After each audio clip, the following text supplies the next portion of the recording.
সূরা আল বাকারা আয়াত 85। আফাতুমিনুনা বিবাদিল কিতাব ওয়া তাকফুরুনা বিবাদ ফামা জাযাআ মিনকুম মান ইয়াফআলু যালিকা মিনকুম ইল্লা খিজুন ফিল হায়াতিদ দুনিয়া ওয়া ইয়াউমিল কিয়ামাতি ইউরদ্দুনা ইলা আশাদ্দিল আযাব ওয়া মাল্লাহু বিগাফিলিন আম্মা তা'মালুন।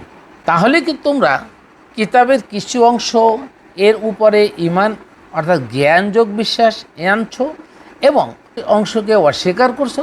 অতঃপর তোমাদের মধ্যে যারা এই ধরনের কাজ করে তাদের প্রতিদান দুনিয়ার জীবনে লাঞ্ছনা ছাড়া আর কিছুই হবে না, আর কিয়ামতের দিন তাদের সবচেয়ে কঠিন শাস্তিতে নিক্ষেপ করা হবে।